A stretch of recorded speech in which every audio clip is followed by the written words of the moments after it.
Pred nami imamo Professor Hazelkorn, and she will inform us, she will actually present basic features of her work, actually book that appeared this year, and in it she is dealing with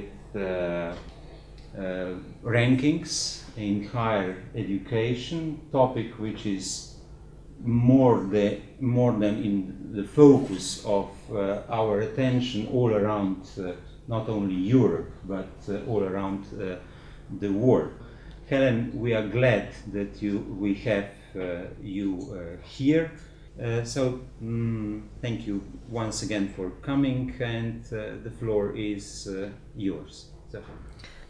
You're all very welcome, and thank you for a very kind invitation to one of my favorite cities. I think this is now my third visit to Ljubljana, but I came one summer and I thought it was absolutely gorgeous, particularly down by the river and the bridges, and I thought that was fantastic. So my husband and I are very fond of Ljubljana. Okay, so, but it's a bit cold. Okay, I'm going to review some of the issues in my book, because that's what I was asked to do, and so I am going to take you through a range of different issues about the impact of rankings. I am not going to talk about what they measure or how they measure and differences between them. I am going to look at the impact of rankings on higher education and government and institutional responses to rankings. And I will explain something about my research. So I am going to talk just very briefly then what I would say broadly, because this is a university, I will say something about how the academic literature looks at rankings, and I will tell you just very briefly about the project and the basis of the research. Then I will pull out some of the kinds of information about how rankings are impacting on higher education and then on decision makers and policy. And then I will draw some conclusions and suggest an alternative perspective. So generally, when we, if the academic literature on rankings, for the most part of it, probably looks at the methodology.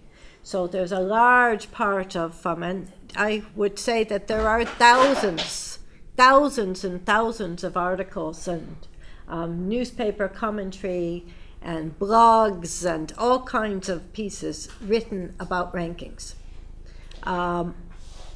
Most of it deals with what I would say is the methodology, how different rankings compare, what they measure, the different quantification processes, and the statistical arguments, and is this better or is this worse?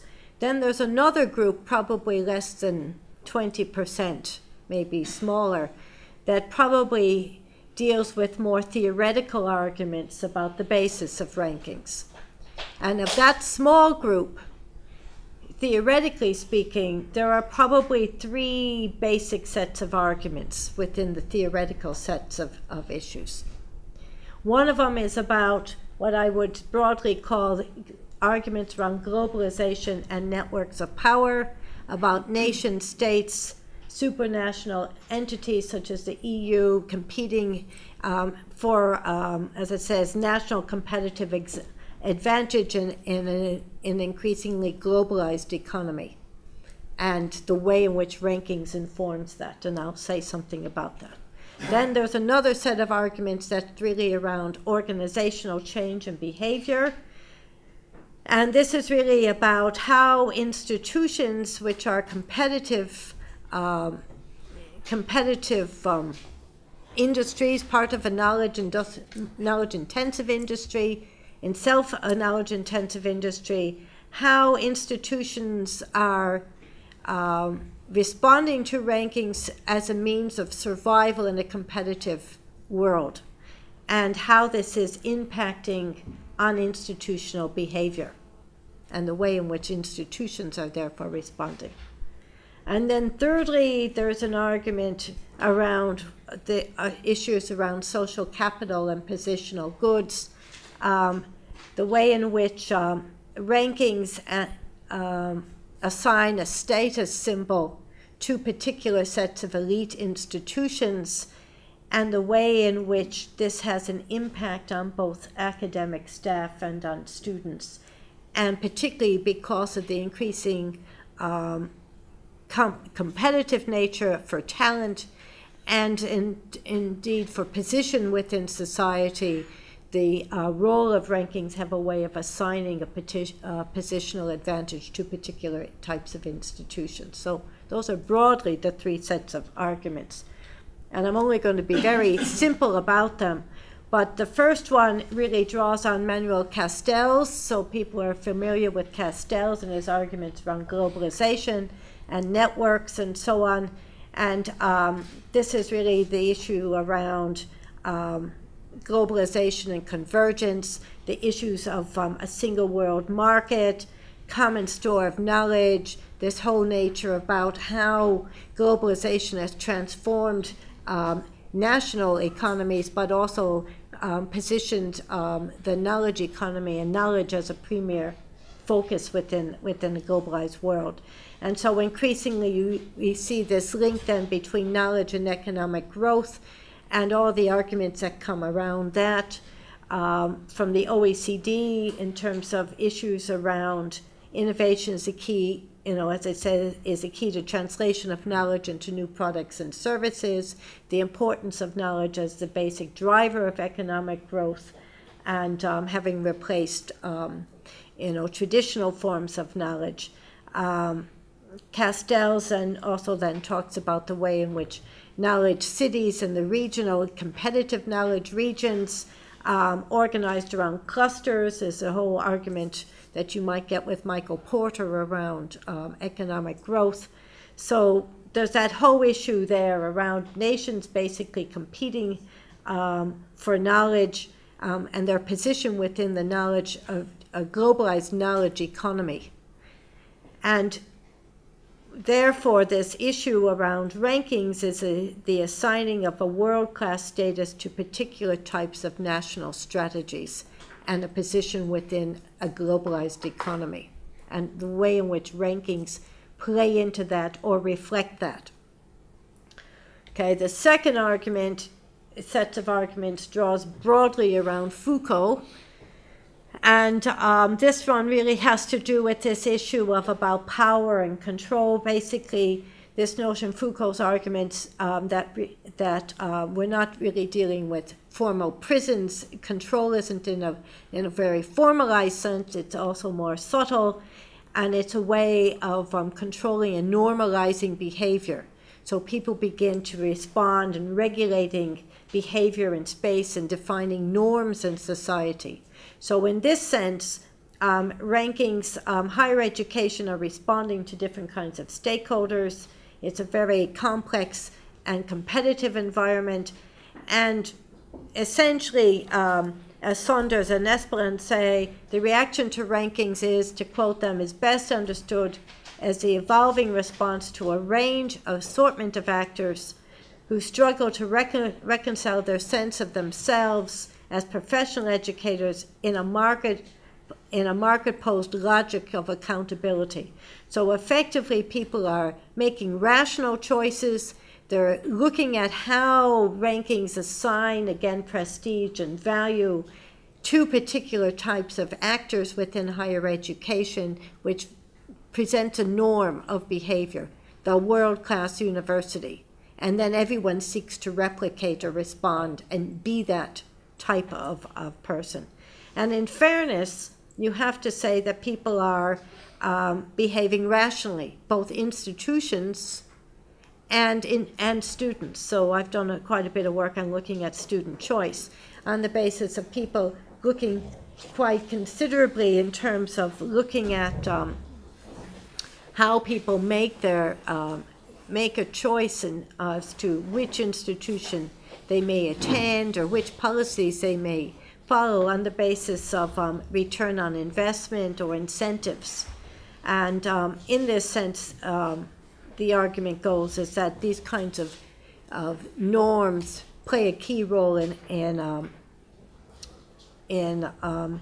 framing how people see quality and setting a framework around it. Okay, so that's a second set of arguments based on Foucault. And the third set of arguments that you see in the literature is drawn from Bourdieu. And here it's looking at this whole issue of social capital as a power relationship, individuals seeking to advance their position, and looking at what might be called positional goods. Who's got more of these kinds of social status goods in society? And this comes down to the way in which both institutions present themselves and position themselves, and it's quite an interesting issue when we get into talking about looking at the U.S. and the whole problem with tuition fees and what exactly tuition fees and the value and indeed the status of tuition fees displays on students. But these are these kind of reputational assets that are there in higher education, and it's the way in which certain values, the size of the campus, the size of the tuition fee, all these kinds of issues become important.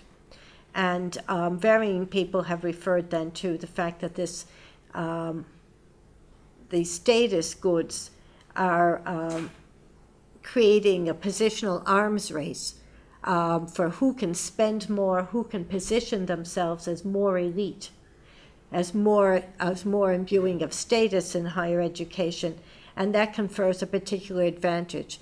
Certain type of numbers of students, or limited, more selective, more elite, on the basis that it's kind of a winner-take-all. At the end of the day, in the rankings game, there's only one number one.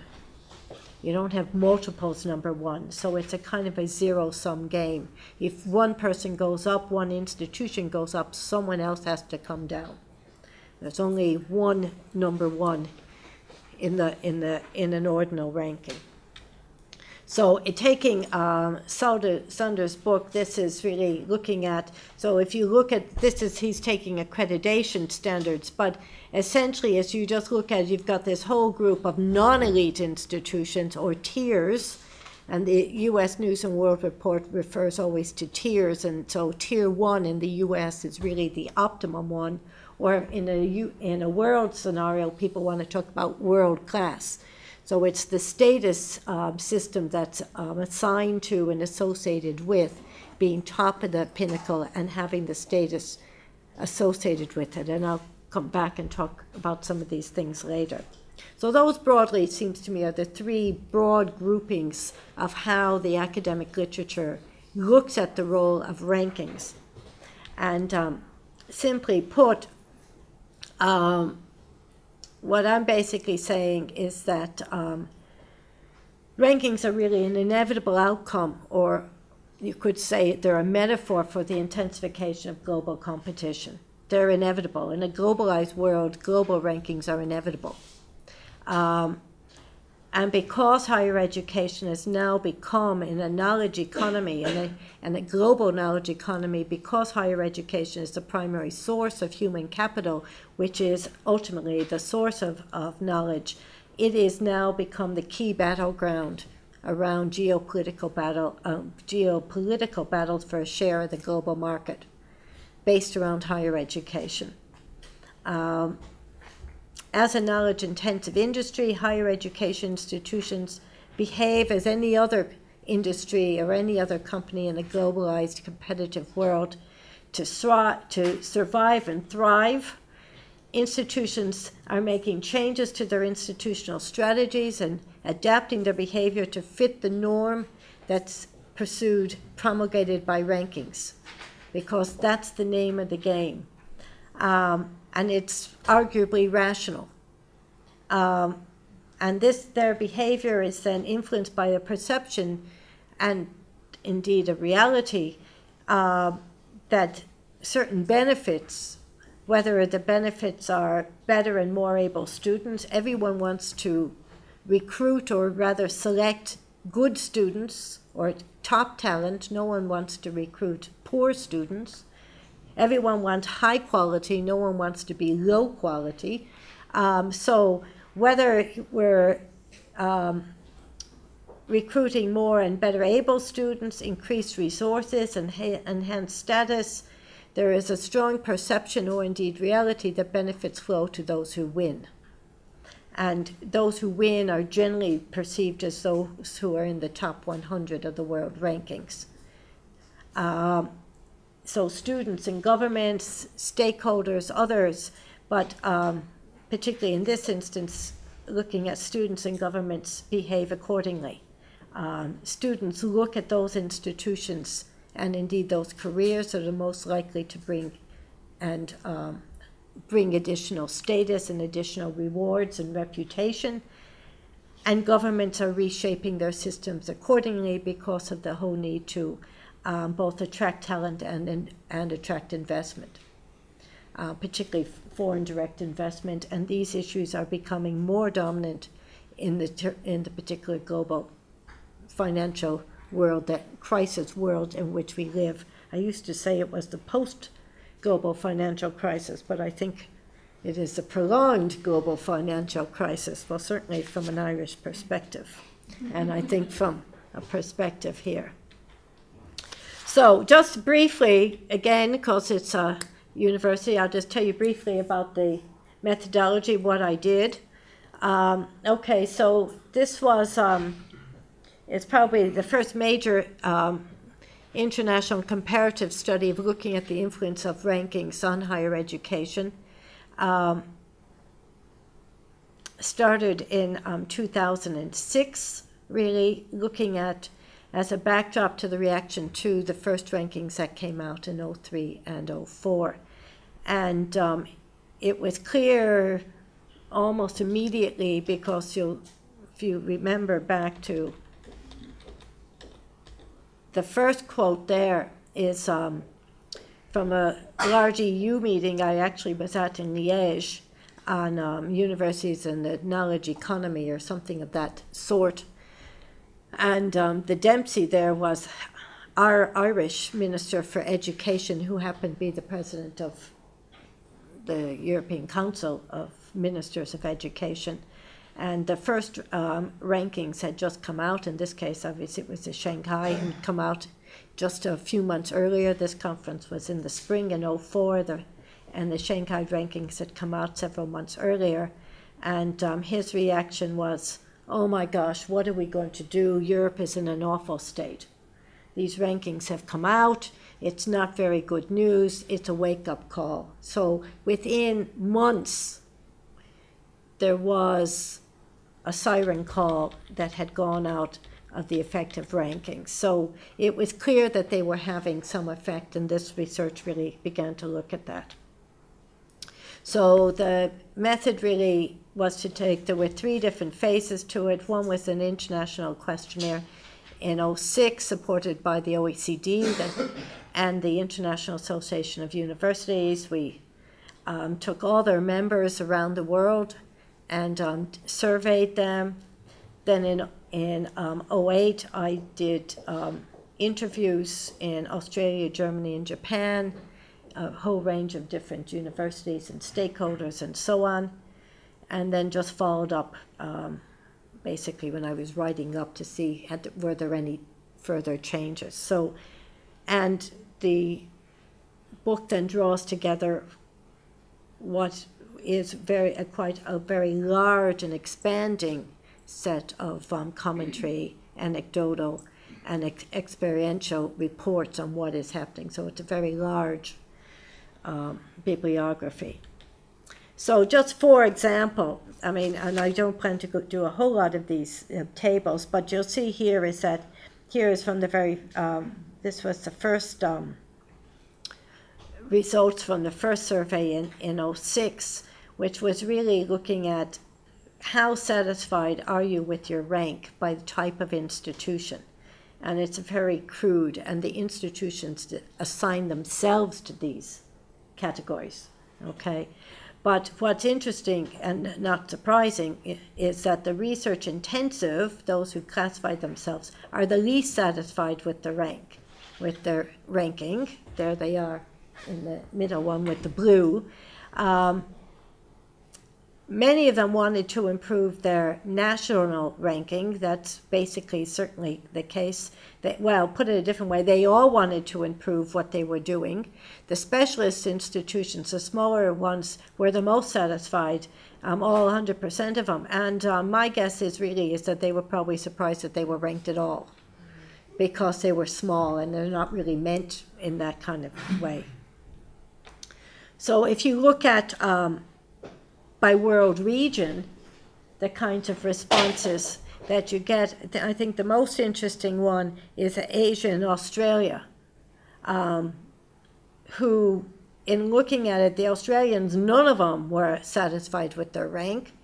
The Asians had very few, just over 20%, but all of them wanted to improve both their international and their national ranking. I mean, the most interesting is the fact that they were just completely dissatisfied, and that really pertains, it seems, increasingly. The North Americans, in this case, were basically Canadians.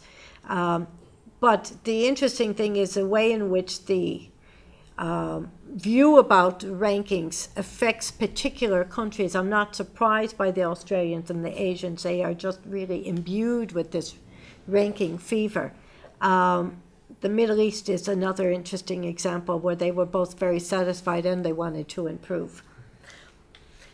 But, okay, so just to look briefly then at some of the stuff about about the impact of rankings. I think it's important to say in the first case who uses them.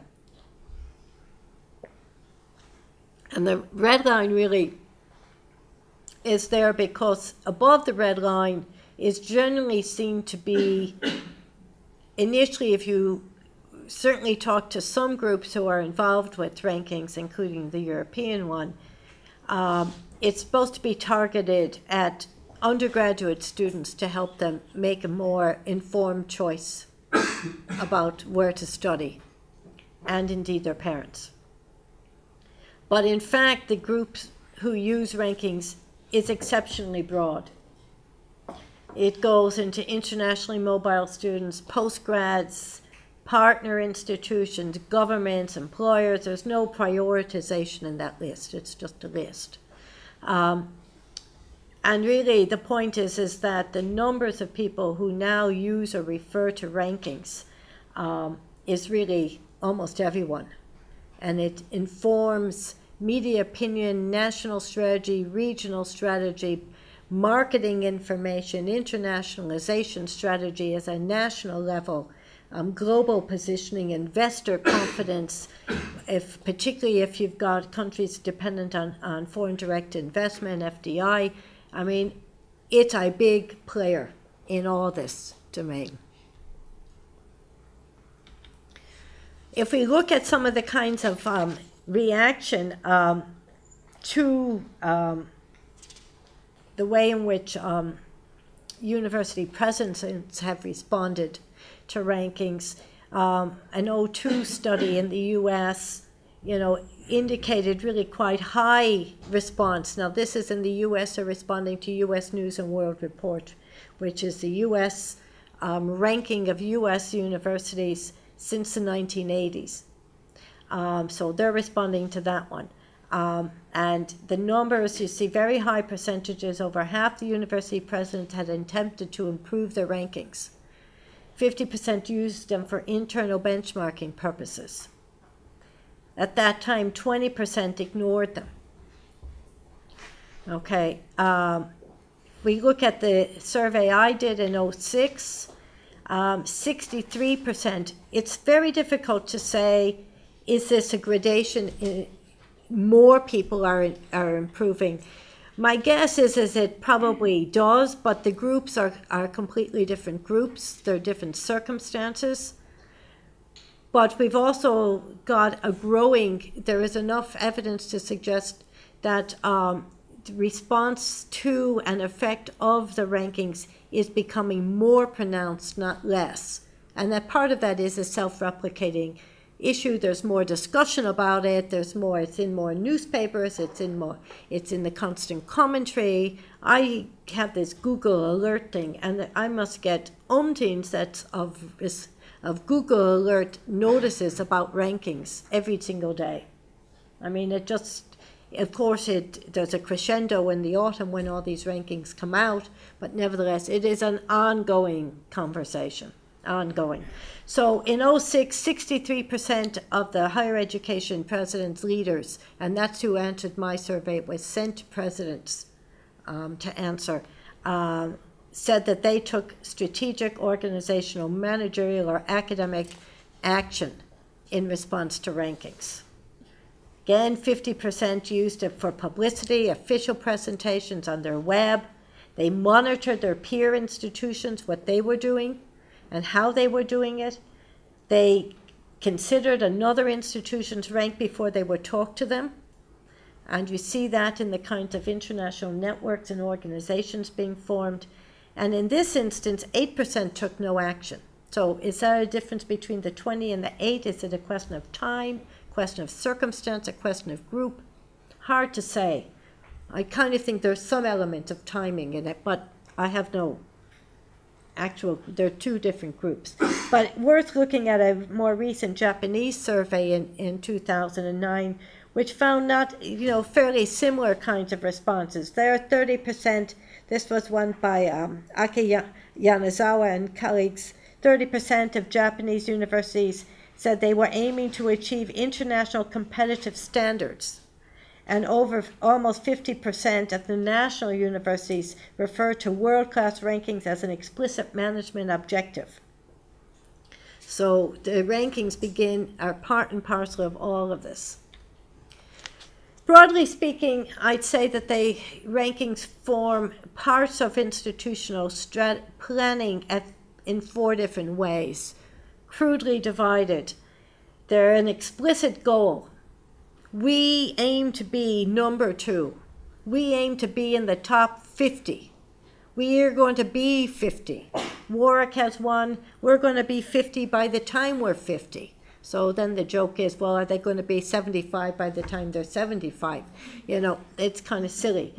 Or rankings are an implicit goal. So you see lots of strategic documents, and I know I'm writing our new research strategy, and the question is, well, what terms do you use? We want to achieve excellence. Well, no one wants to be not excellent. And we had this discussion the other day. Well, we aim for high quality, but no one wants low quality. So, but there's a whole set of terms, world class now seems to be in there a lot. And this kind of recognition or top tier or however terminology that comes into it. So there's an implicit goal that many institutions have. Then thirdly, rankings are used for target setting. So it's used as a KPI, a key performance indicator. It's used to measure performance. It set targets within the university as a way of measuring what you're planning to do. Or fourthly, universities might use it as a measure of success to validate what they've done.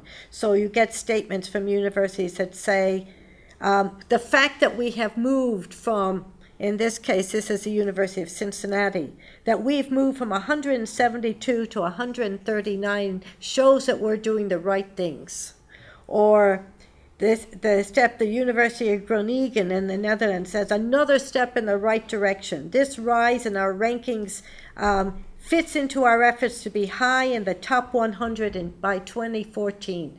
So you get this rationalization for the kinds of strategies that are being done. So different examples of how institutions are responding. It's this focus on institutional performance and benchmarking. Emphasis on strategic positioning. We're all very concerned about how we're positioned, either nationally, globally, our visibility. Who sees us? Who knows we're around? I'll come back to that point in my head. So there's issues around strategic planning or priority setting, or indeed the EU's modernization agenda. These are all this emphasis on positioning the institution. Or there could be the professionalization of institutional services. So this is another big area that's growing. Institutional research, which has been around in the US for a very long time, become more and more, and is a very formalized, indeed, they formalized organizations. Indeed, EAIR, strictly speaking, started out as the European Association of Institutional Research, as a sister organization of AIR in the US, but there's now another organization, UK, I don't know how far it stretches in Europe, but certainly UK, Ireland. But institutional research is now basically what used to be kind of your stats, your planning office, your office that was dealing with your analysis of data insofar as you did it. It's now a formalized, it's a whole career. I have someone in my office who I have, and just in my research office, looking at this, and I've now pointed out that this is a potential career for him in a way in which he didn't really quite have a career. So I have him going off to doing all this institutional research meetings. Recruitment, hugely professionalized marketing, the way in which recruitment is now happening, the international student offices, the marketing of it, the kind of trade fairs. Indeed, international trade fairs, one of the largest components, and I have no actual data on the largeness of it, but I would tell you from the Irish experience, the largest component almost of international trade fairs is higher education. And we are there recruiting students. We just had such a mission to Brazil. We have them, they're led by the Prime Minister, they're led by the President, and the higher education is the largest grouping in them. Marketing and branding. Performance management, a huge issue. Target resource allocation, how resources are allocated within the university, tied to this. Academic contracts, in many cases tied to performance, either by your department, by yourself, by your own citation or high Sci rating or whatever. And some, again, back to that O2 study in the US, here university presidents identified specific indicators that they had targeted in order to improve their performance in the US News and World Report. So 88% of them had targeted retention rates. So you could say that's a really good thing. The US has really bad retention rates, but some of that, and so you could say, right, rankings are pushing a good academic goal. They're trying to get universities to focus more and more on completion. Alumni giving is all about how much the alumni, your graduates, are now giving to your institution. It's a measure of wealth. Your graduation rates, well, I haven't gone in this discussion about the downside, what might I say, about how some of these indicators drive perverse behavior and perverse reactions. And that's what we're getting equally in the graduation rates.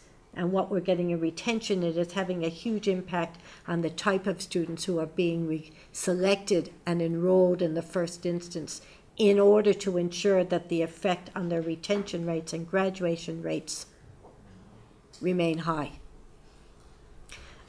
So this comes down to the entry scores and the students being recruited. Faculty compensation, that's faculty salaries. So compensating that, because there's a very crude assumption made that if you are higher paid, that you must be better. You know, that, so I suspect that that means that all these people in finance who went on into the banks were the best and the brightest. But anyways, that's my own point of view. Faculty staff student ratio, affecting that. Again, it's a problematic indicator. But many of them, 25%, had sought to improve educational expenditure. Greater selectivity, it's a big issue. That's the faculty salaries, creating new and better programs, and so on. Only 7% mentioned that they had, in this survey, sought to improve research capacity.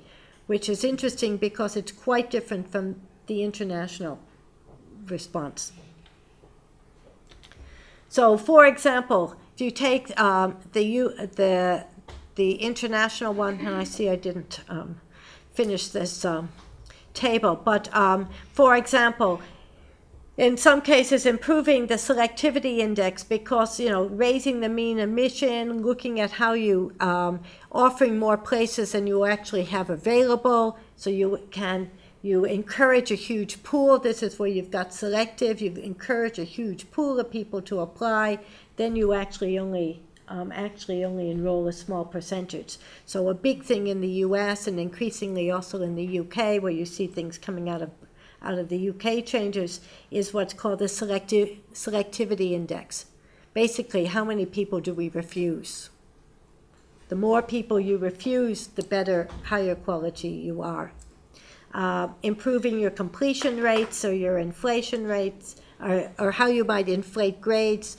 Big issue in the UK Sunday Times, which interestingly measures how many students come out with, it's called a first, let's say an A.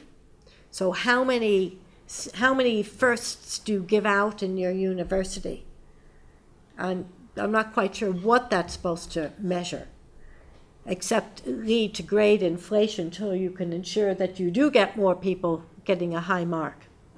Or on the research side, there's a lot of moves towards universities developing, or what I would say,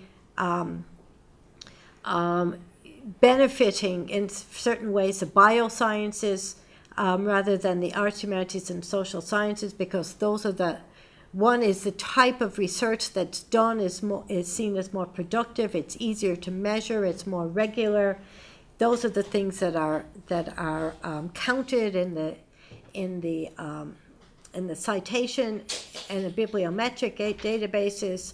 They're easier to reward, and a big comment in talking to both universities and talking to academics is increasingly seeing the way in which it's changing the academic landscape.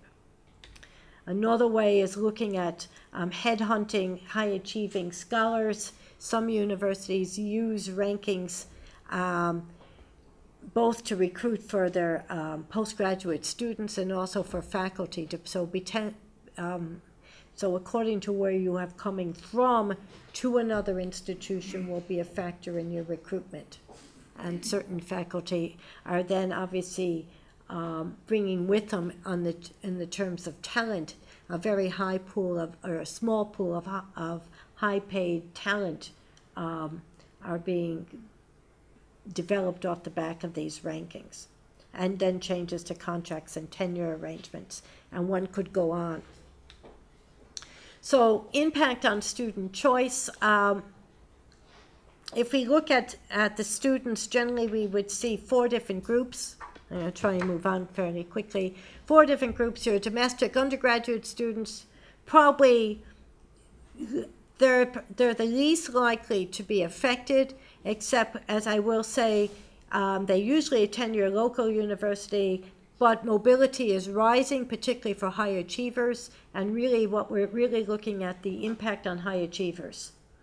So the general surveys, which we'll look at in a second, you're talking maybe 30% of students using rankings of undergraduate domestic students using rankings. International undergraduate students are a different source. They may turn to rankings, but again, they're not as vital at the undergraduate side. They may choose for a variety of reasons.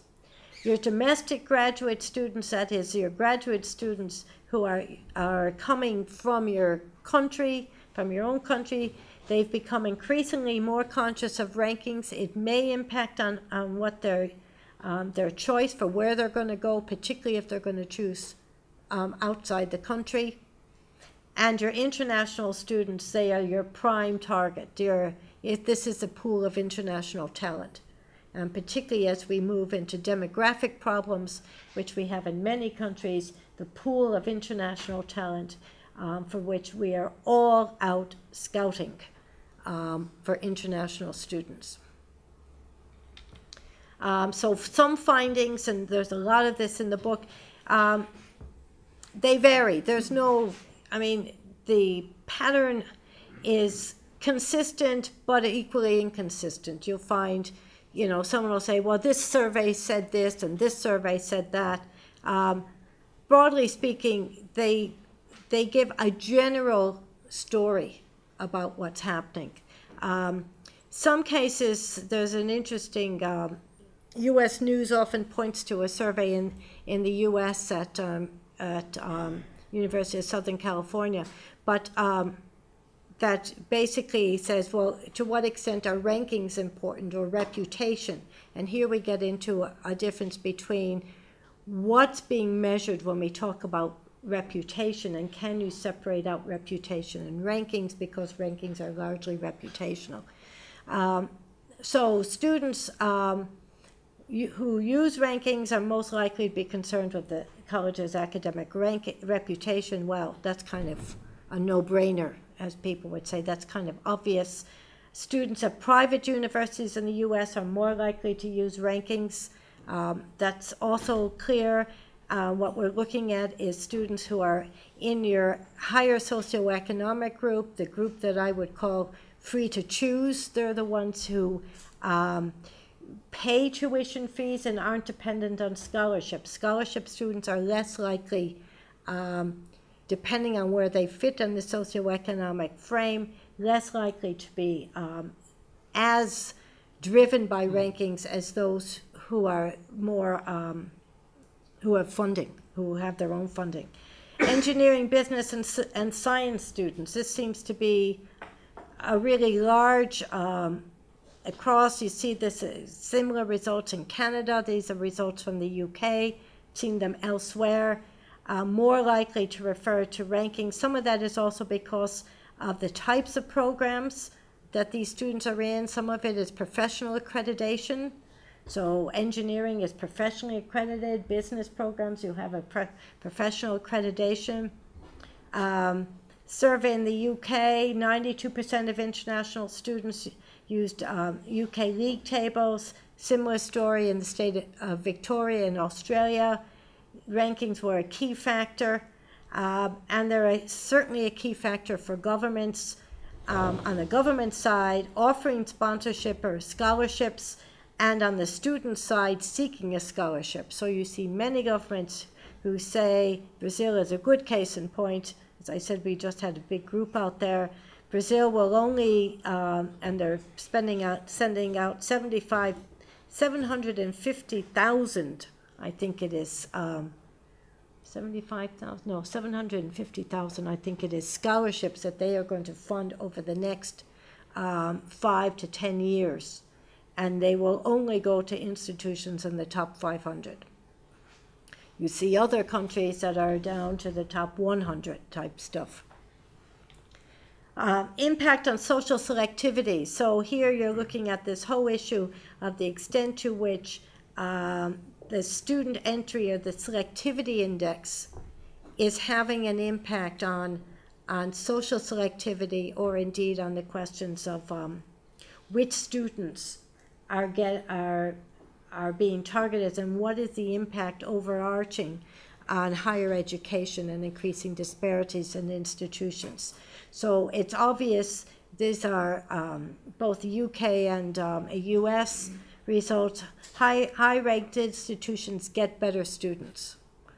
They also get better socioeconomic students, and if we go through all the stuff about the link between better performance and socioeconomic background, what we see is this increasing elite drive towards elite within higher education. Universities improve their places by 10. We're likely to see a rise in the quality of their students. And then we see U.S. universities particularly increasing the recruitment of what they call high SAT students. SAT is a national scholastic exam. Lots of institutions have that.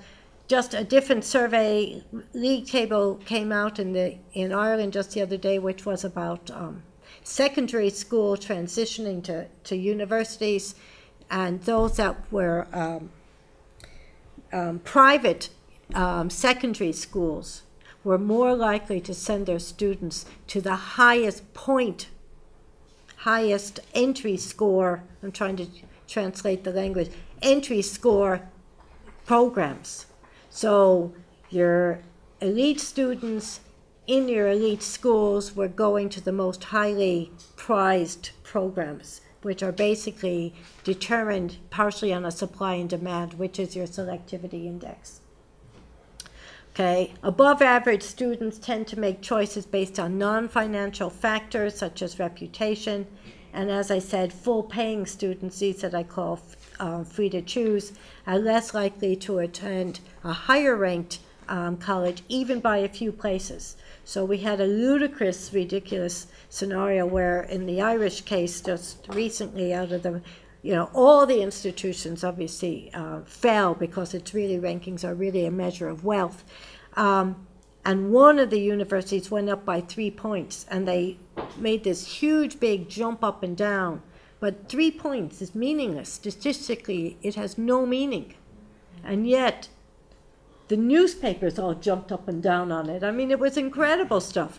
So even a few points, people will think that there's some big difference between being 103 and being 100, or being 290 and being 287 or something. There's no meaning in it. But as I said, grant-aided, those who are dependent on scholarships are less responsive. Okay, on employers, again, the data on this is very uneven and very slight, very difficult to get, because for obvious reasons, you don't find companies telling you that they've got a discriminatory practice in how they hire. I did talk to employers, I talked to employer groups, and you find some of the results in the US. Espeland and Saunders have done a lot of work looking with law schools and law firms in particular, but they're renowned. UK study, basically 25% of graduate recruiters said that they cited league tables as a basis of giving them an understanding of the quality of the student and where they were coming from. So we've also got some evidence, again, coming from the US of correlation between rankings and alumni. So your alumni are more likely, it's kind of counterintuitive. If you're doing well, they're likely to give you more money. If you're not doing so well, they get very worried. They're very, as opposed to, even from a government point of view, well, if they're not doing well, maybe you should give them more money so that they would do better. Academic and industry partners, again, it's a big issue. Increasingly, as we look for international partnerships, and lots of international partnerships are key. And indeed, the big word generally in assessing research projects, which I do a lot of, is what is the quality of your partnership? It's really code for who are you partnering with. So that's really, you're partnering with Harvard and Stanford, great, that is a great group. You're partnering with someone we've never heard of, it's a bit dodgy. I don't know who they are. So 40% of the respondents to my study said that they said rankings were integral to the decisions they made about international collaborations and who they collaborated with. 57% said that they thought it was influencing other institutions partnering with them. And 34% said that it was influencing their membership, their institution's membership of international networks. And this is really an area which I think this is really quite an interesting, truthful comment about what is becoming out of how these things, and this is really from academic institutions who know that the stuff is kind of useless information. It's nevertheless informing their behavior towards others. Examples of foundations using it to provide evidence for research performance. I've worked with a foundation trying to get them to look at other sorts of ways in which they might evaluate potential scholarship holders. They said their group is kind of, we like the rankings, it's simple. but there's all kinds of institutions. I said, well, how do you know that actually the quality of the graduate experience matches your objectives? It clearly doesn't. So there's quite a lot of that on there. Impact on faculty and academic work, we see this increasingly around. A lot of work looking at changes in academic performance and academic contracts and general academic behavior. But here, this is really looking directly at the extent to which rankings are used, both from a management point of view in terms of boosting performance, driving productivity. I know I look at performance outputs. It's a big one. I don't look at rankings, but I do look at, we're all having performance and expectations of performance. But in some cases, what we've got is contracts are tied to metrics and performance. Some university rectors told me that if the area went up and so on and did well in their performance, then in effect they would get a bonus. If the performance dipped, the bonus would disappear. So it was kind of, you get it this year, you don't get it the next year. New salary and tenure arrangements, active headhunting of high achievers, used to identify underperformers, and what I would say are those kinds of disciplines that carry greater and higher reputation. And we see quite a lot of restructuring. Indeed, if one perhaps maybe reads too much in the changes going on in the UK, but the way in which the funding is now going to go to STEM-based subjects and not into others seems to me to be partially driven by the way in which these are better monitored and read. But as I say, I do not believe faculty are innocent victims. They are in it up to their tonsils, you would say, in the US, because faculty associated with high status, highly ranked universities are some of the largest cheerleaders for rankings, because it benefits them in a very direct way. And it confers on them, if we go back to Bourdieu and the whole issues around positional capital and positional and status symbols, that rankings confer social and professional capital on faculty in high-ranked institutions. And it gives them a particular cachet if they're looking to move institutions salary-wise and so on. So impact on decision makers. There's no doubt, as I said, that rankings created a policy panic across the EU and many countries. Simple governments making a very simple and simplistic correlation between rankings and elite higher education institutions and global competitiveness. And in many countries, they are seen as world-class, this term world-class universities, of which there's a whole industry around it, seen as a panacea for success in the global economy. We need at least one of these. Lots of keywords in it, and probably three trends: accountability and transparency, in which we now are this, what I would call this reification of indicators and proxies, measuring performance. Another term I use is policy making by numbers. We look increasingly at measuring. This internationalization, the battle for talent, again, this global talent force, and the adulation of particular types of academic output, and this world-class, this fetishization of world-class universities as success. Two main trends, I think, are coming out of it. One is what I would call the neoliberal trend, which is about concentrating excellence and resources in a small number of elite institutions. We see this all over. We see it at the EU level, which is basically something I'm going to talk about in the morning. But it's about vertical or hierarchical differentiation. Arguably, hierarchical differentiation really merges with stratification. So I think we're seeing an increasing stratification as well as a hierarchicalization, a differentiation. Differentiation between teaching and research, And this issue of linking resource allocation to profiling and other classification tools informed by rankings.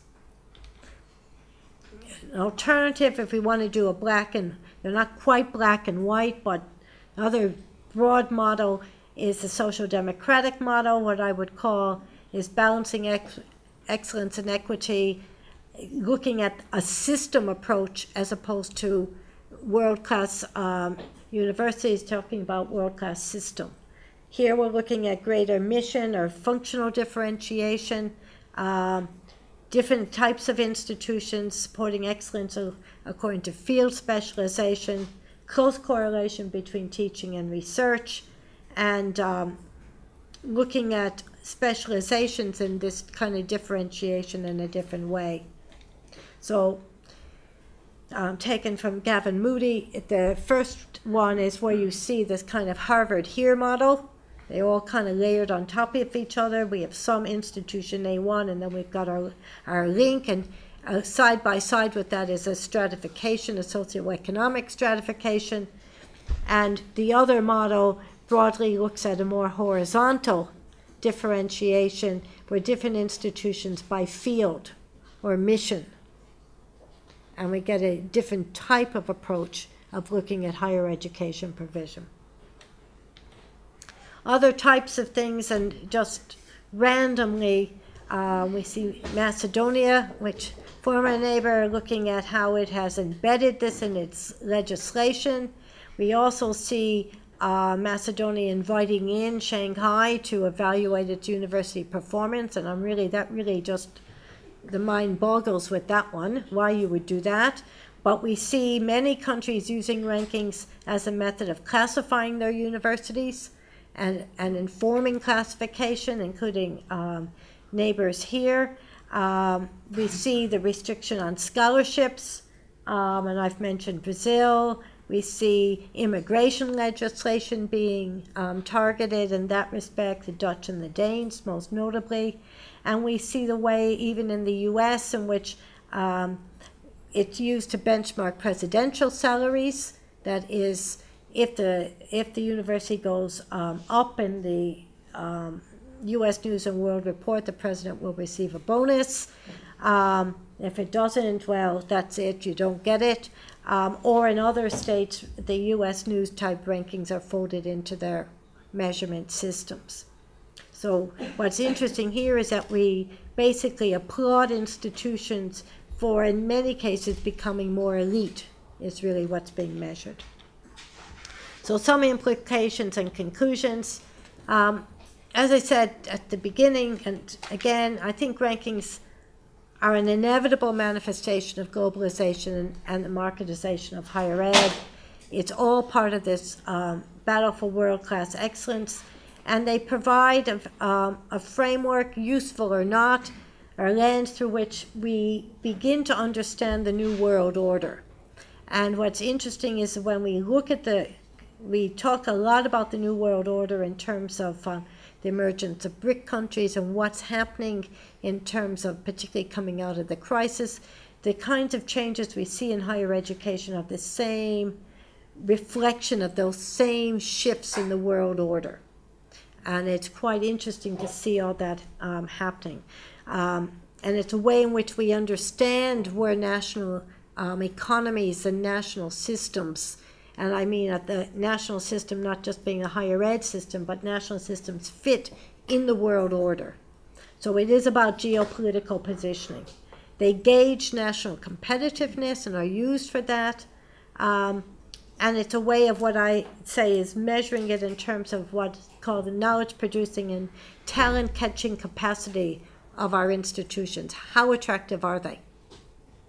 The more attractive they are to international students, international outsiders, the more attractive, the better they must be. But yet we know that you can recruit lots of international students, and it has no bearing at all on quality. And there's a way of which it appears to reorder global knowledge, and I'll say something about that very briefly. It's penetrated everywhere on this ideology on student choice, institutional behavior, public policy, stakeholders' perceptions of excellence, general perception of excellence and what's acceptable. And it has, it seems to me, reshaped higher ed intentionally or unintentionally. Because in fairness to those who came out with the rankings initially, their objective at a global scale was not necessarily to drive change, but it has been an outcome, if not intended or otherwise. So one of the things has been this emergence of this model of a global university, this kind of unfettered global university which is delinked from the nation state, that operates on a global level, and I think there's all kinds of issues around the delinkage of higher education from the nation state. Has underpinned the status and power relationships that are happening, and I think we see increasingly, and again I'll say something about tomorrow, an increasing wedge between mass and elite institutions and systems, and indeed nations, between public and private or privatized, between selective and recruiting institutions, those that are campus-based and those that are essentially CPD, mature, non-traditional learners, others who are at their domestic institution or their local, an increasing wedge being driven in an age of increasing demand and increasing wedge. So generally what I would say is that the public policy imperative has been lost in what I would call the self-interest, because I come back to my comment that faculty are not innocent victims, in the self-interested belief that elite research universities have a bigger impact on society and the economy, and that the evidence is lacking. Lots of it. Chap in Canada refers to this as the Sheriff of Nottingham model, which I quite like. That is taking from the poor and giving to the rich, which was the Sheriff of Nottingham. That is seeking to concentrate resources by valuing some institutions and research more highly than others.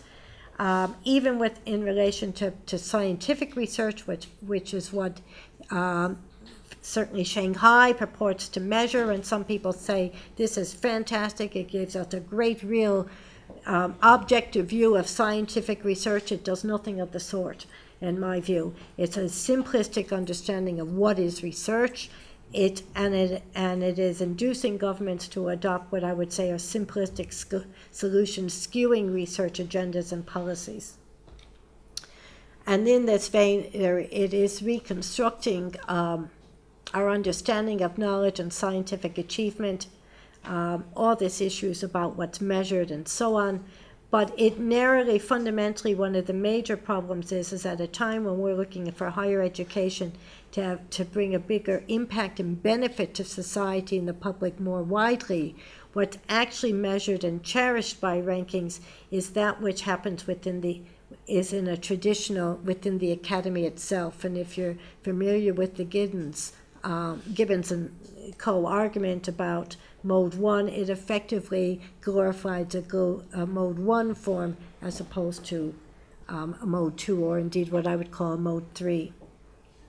So any of these other types of engagements, in transfers, application focused, goal-oriented, all these other ways in which research happens are ignored.